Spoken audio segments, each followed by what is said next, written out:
Obrigado, né? Quem foi? Bom dia para vocês. Bom dia.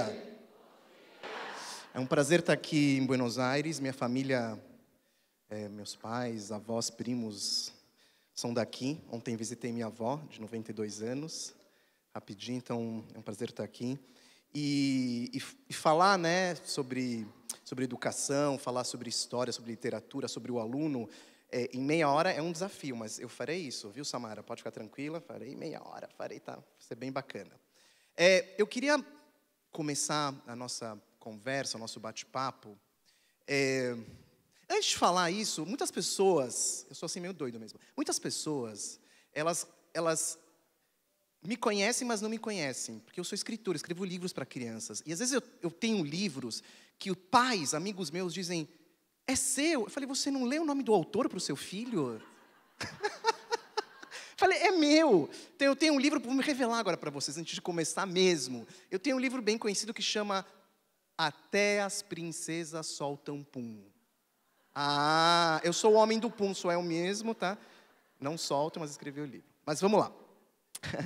Eu queria começar a nossa conversa sobre o tema que eu trouxe para aqui, para nosso congresso, nosso encontro, com uma história. Óbvio, com uma história.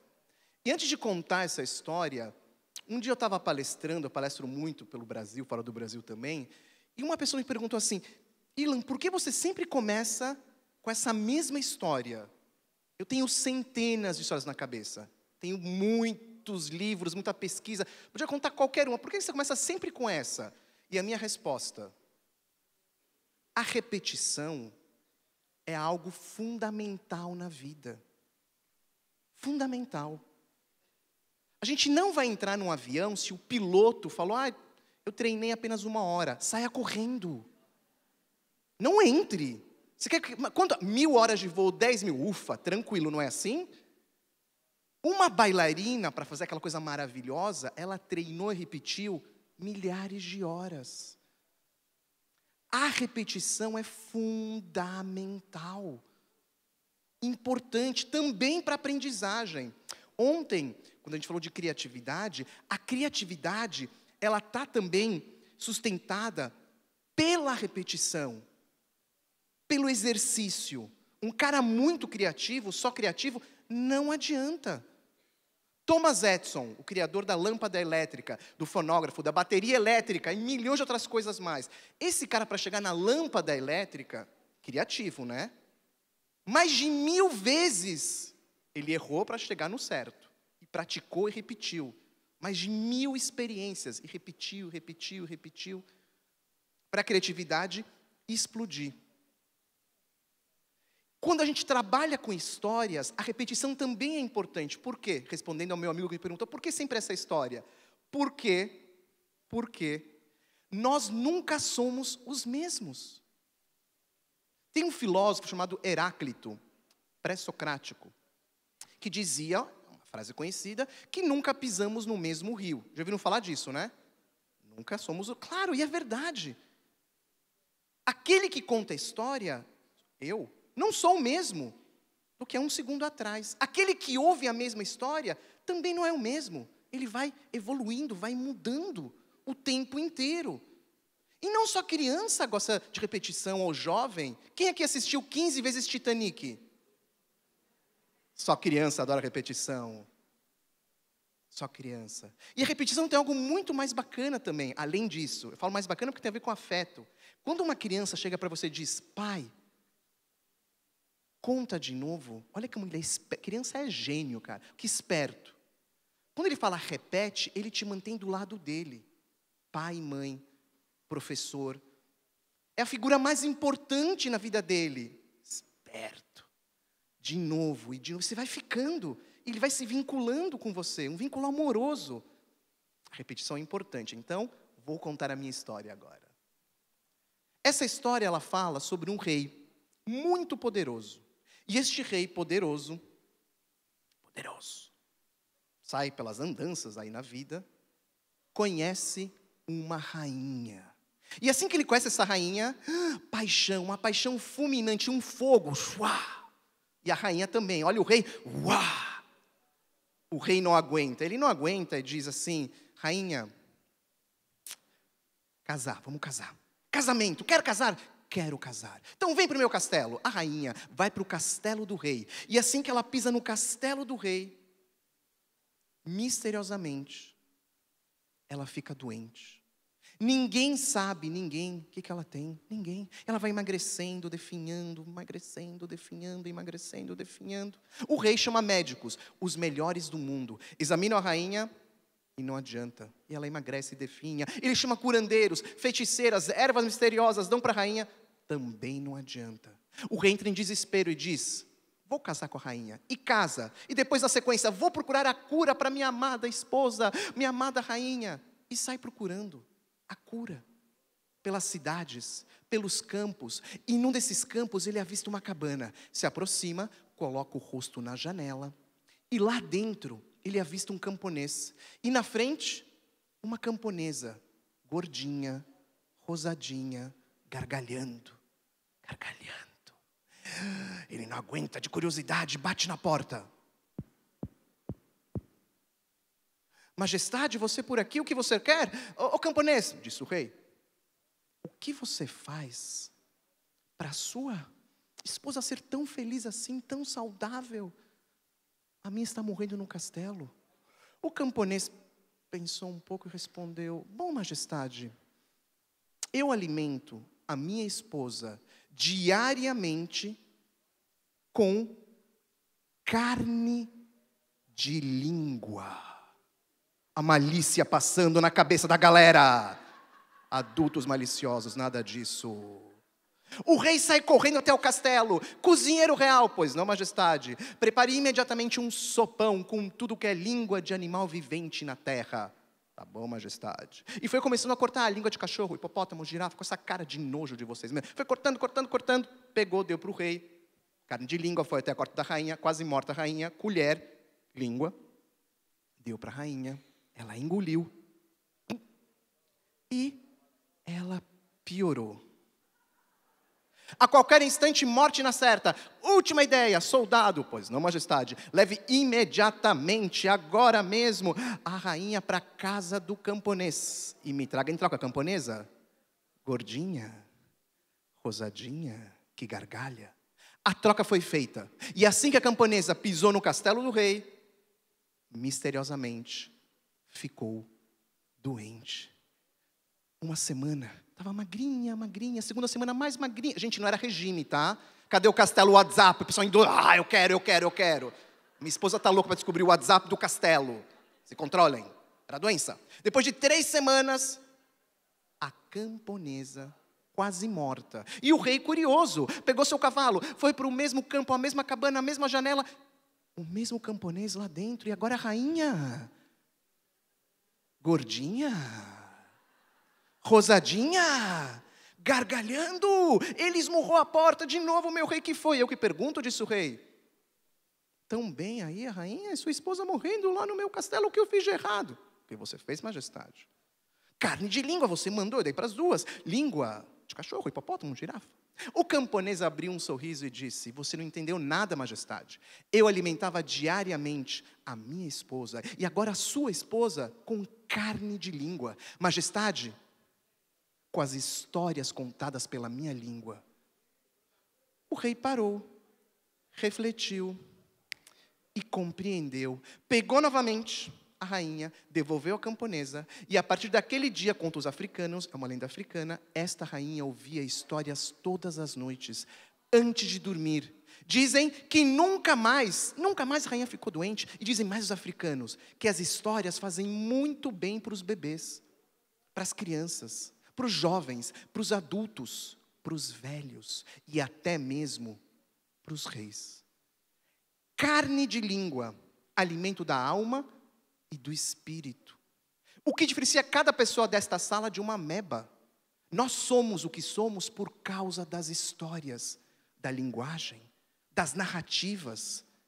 Um tigre é o mesmo tigre há 5.000 anos. A gente não vai ver um tigre aqui andando pela praça, né? Não vai, na Casa Rosada, comendo alfajor. Um tigre é o mesmo tigre há 10.000 anos, porque ele não retém história, não acumula narrativa. E as histórias da linguagem, principalmente as histórias dentro da linguagem, que chama de linguagem, é uma das ferramentas mais poderosas, se não a mais poderosa, de transformação, de impacto no cérebro e no afeto. Eu separei aqui cérebro e afeto, mas está tudo junto. Para ficar mais claro, a parte cognitiva, aprendizagem, emoções, o impacto que isso tem na vida dessas crianças e nas nossas vidas. Por isso que buscamos o tempo inteiro, uma coisa incessante, gente. História, cadê? A gente procura há milênios, nos livros, no teatro, no cinema, no Facebook, no Twitter, pequenas histórias, no Instagram, história com imagem. Ou como Santo Agostinho dizia, Santo Agostinho foi um dos pensadores, um dos primeiros teólogos do cristianismo. Ele morava no norte da África, e no final do Império Romano, e ele dizia: o mundo para quando alguém diz murmurum. Sabe o que é murmurum? Fofoca. A gente adora uma fofoca. Fofoca é história. A gente está procurando o tempo inteiro isso. O tempo inteiro.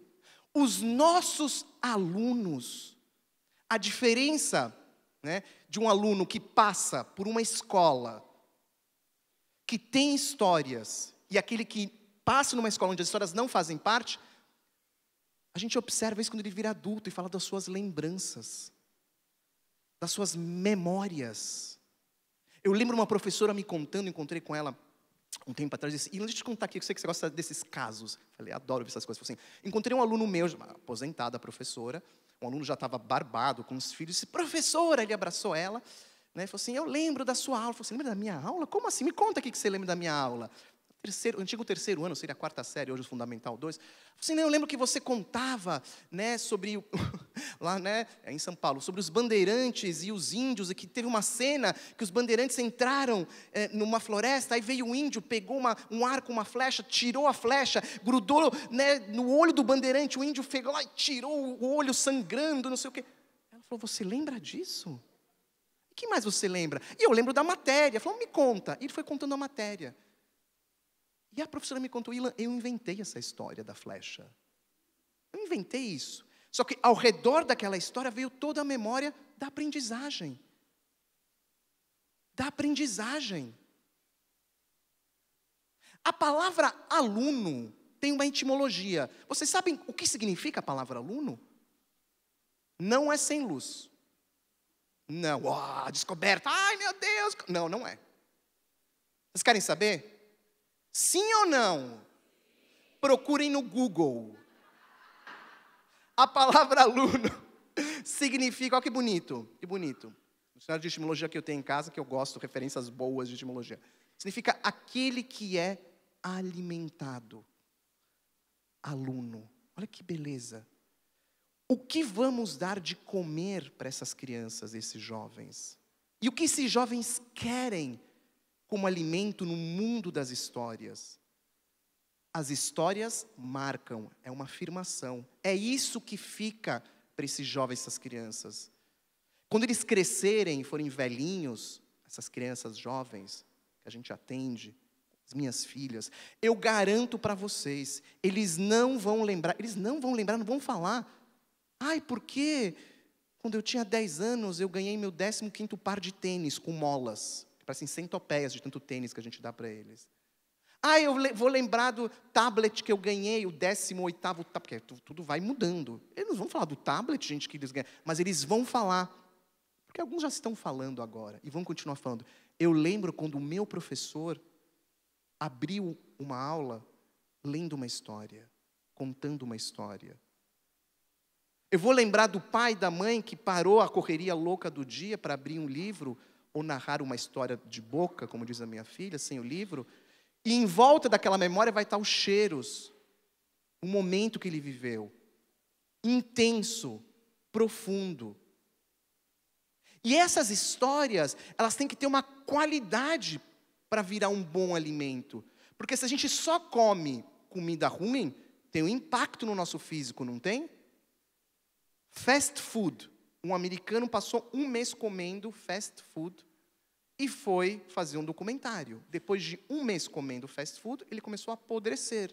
Um médico disse, para de fazer essa experiência, está no YouTube isso, para de fazer essa experiência maluca. Nada contra fast food, eu vou de vez em quando, mas o cara fez um mês inteiro. Enfiar o pé na jaca de vez em quando é importante.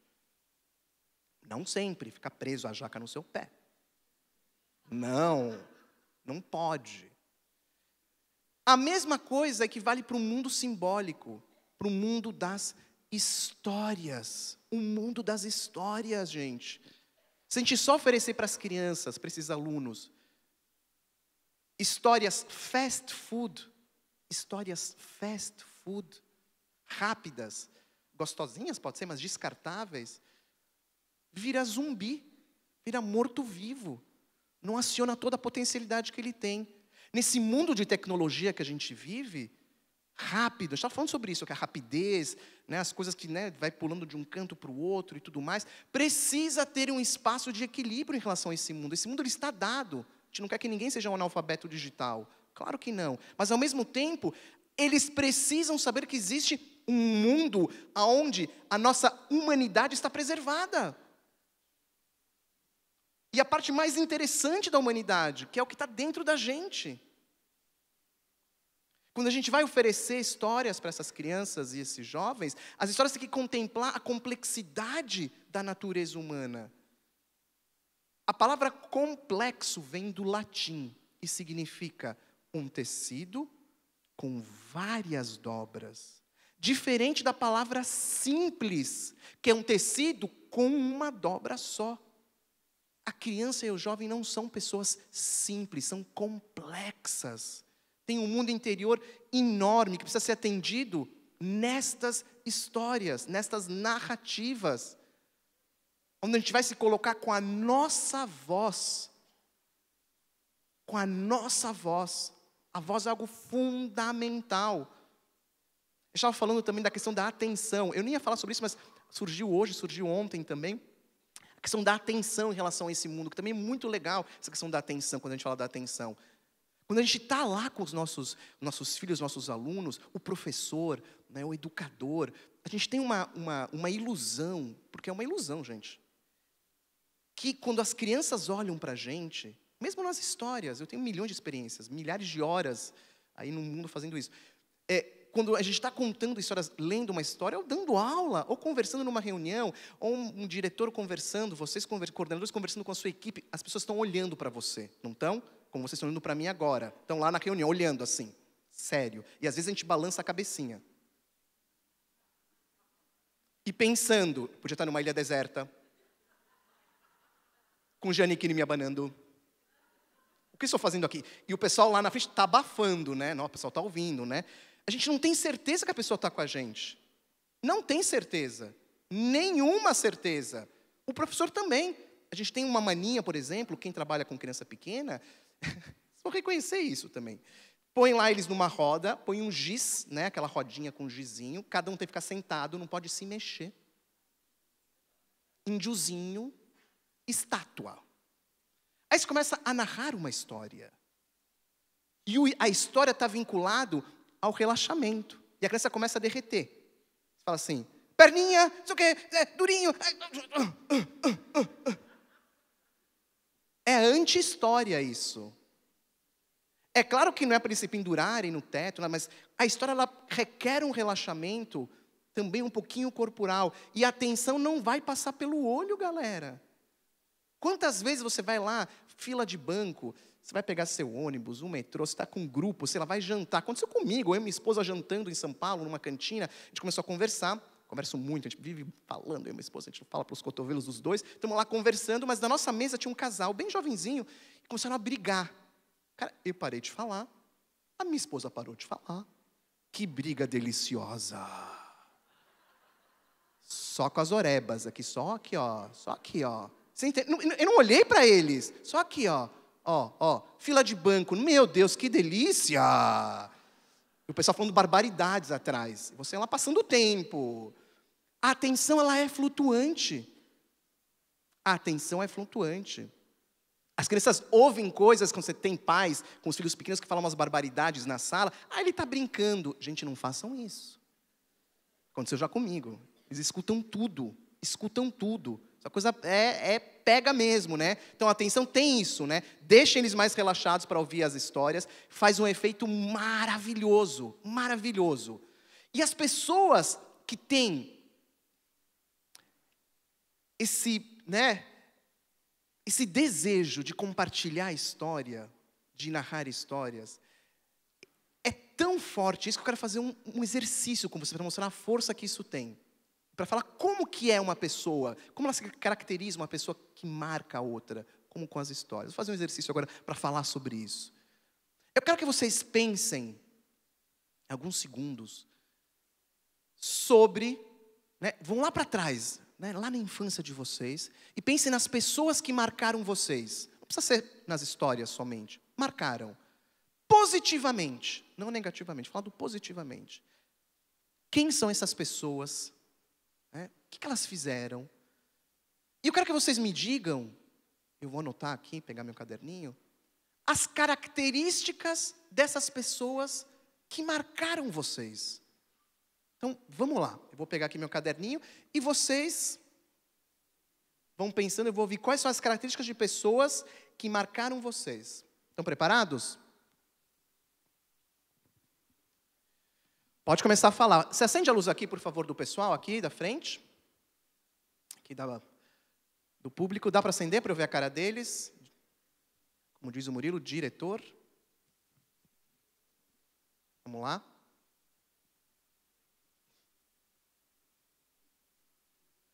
Podem ir falando, enquanto ele vai ligando aqui para ver a cara de vocês.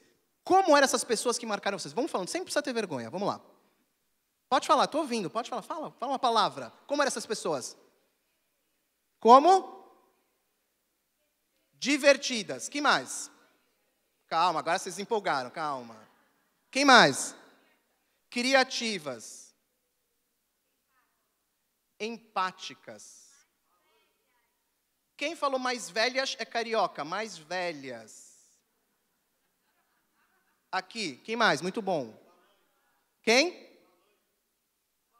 Falante. Tá. Zeloso. Zeloso. Afetuosa. Bagunceiro. Quem foi esse bagunceiro?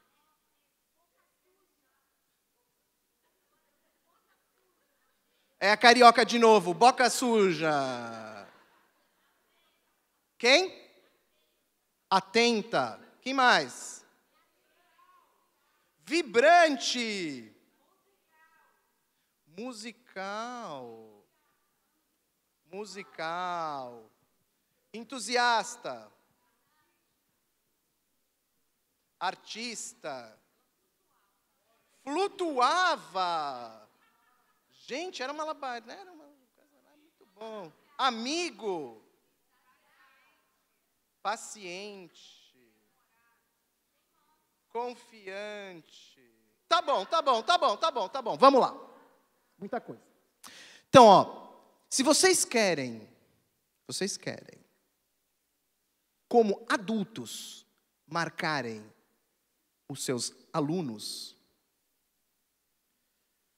crianças, jovens, e se esses alunos estiverem no ambiente, e para serem impactados por vocês, fazer um efeito, essas pessoas, elas têm que ter essas características e muito mais. Então, uma pessoa que marca a outra, no meu caso, com histórias, pode ser com música, pode ser numa aula de matemática, pode ser numa aula de química, uma aula de violão.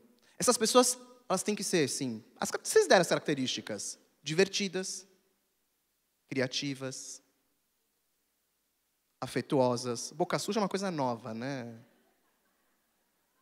Atenta, vibrante, musical. Ela tem que ser entusiasmada. Ela tem que ser artista. Ela tem que flutuar. Bonito isso. Ela tem que ser amiga. Paciente. Contente.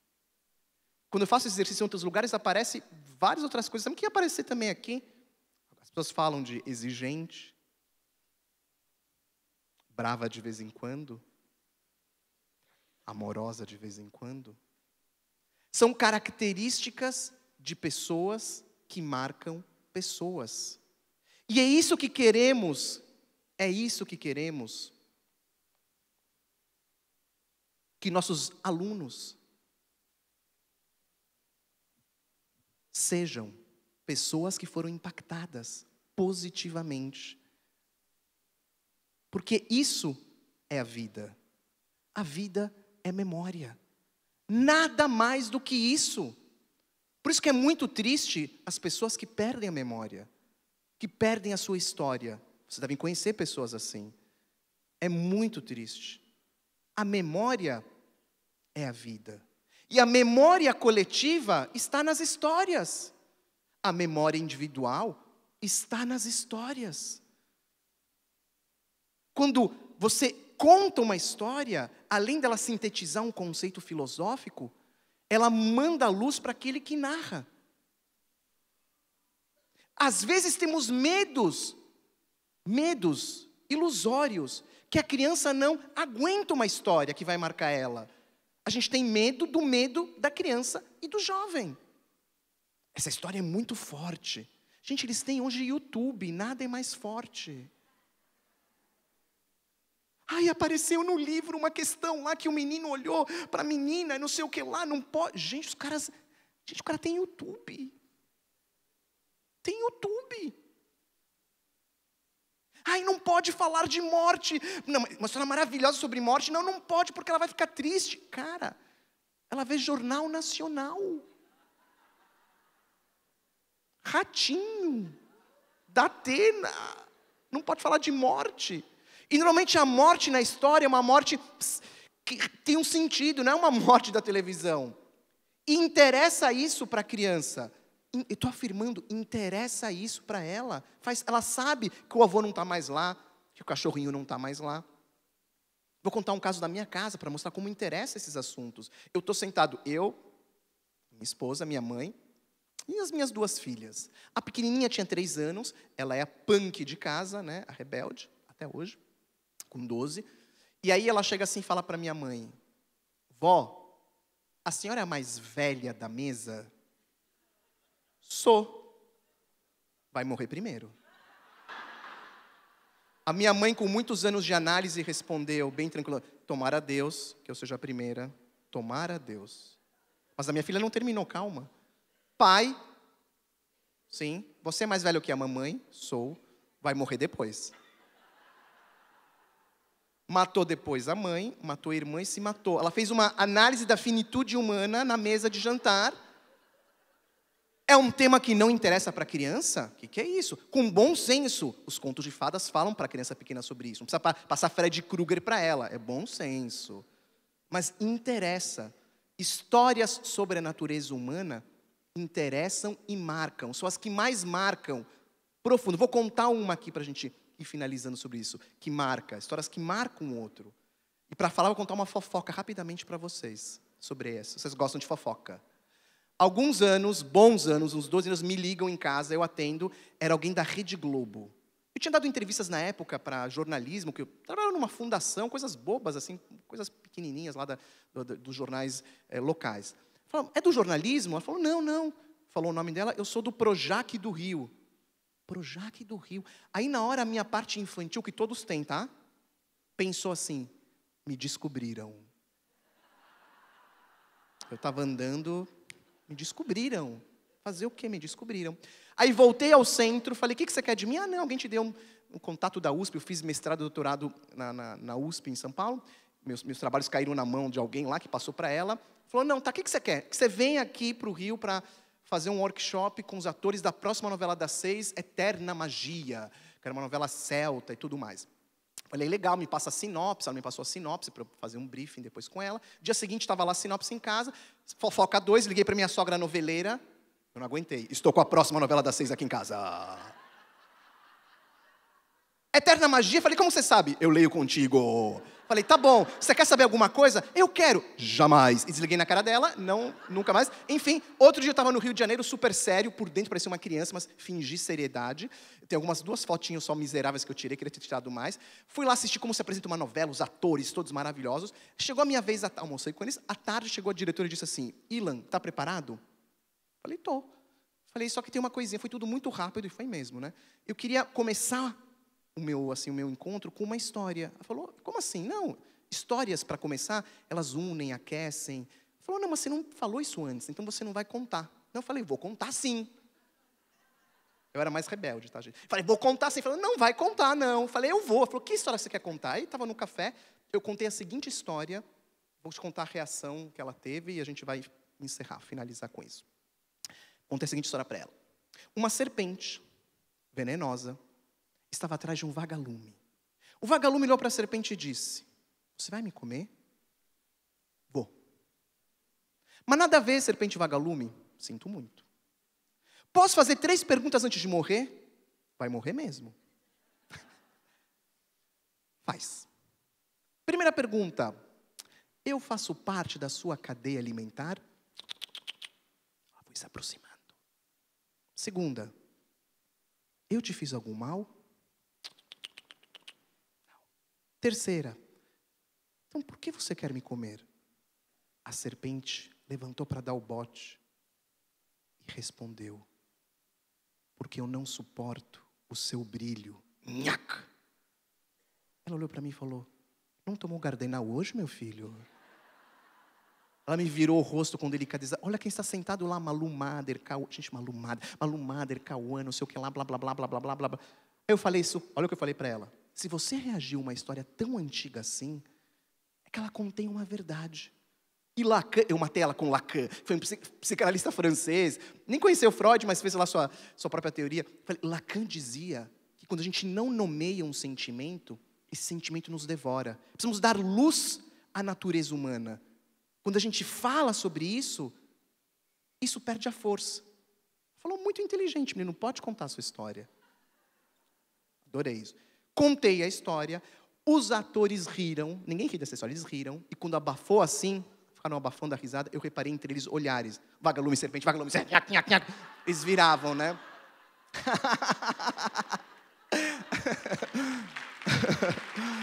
Pessoal, para a gente terminar, uma fofoquinha rapidíssima, que eu não vou aguentar da Rede Globo, eu vou ter que contar para vocês. A Malu Mader chegou no final e falou assim, menino, essa palestra tem um grande defeito. Gente, você imagina a Malu Mader falando isso para mim.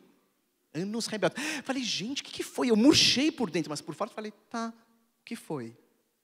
Ela falou, não, foi muito pouco tempo. Falei, calma, mas não acabou a história. Falei, eu relaxei por dentro, assim. Falei, mas tá bom, legal, obrigado. Falou, eu queria mais informações. Eu tirei meu cartão, preparado, né? Tirei meu cartão e falei assim, me manda um e-mail. Ela olhou assim, e-mail? Eu não mando e-mail. Eu murchei, cara. Putz, ela não... Tem telefone, eu vou te ligar. Vai me ligar. Era por dentro só, tá? Vai me ligar. Malu Mader. Eu falei, tá bom, pode me ligar. Aí eu saí lá, peguei o motorista para ir pro aeroporto. Aí liguei para minha esposa, amor, se a Malu Mader ligar, não é trote. Você pega recado. Pega esse recado, pelo amor de Deus. Ela nunca ligou.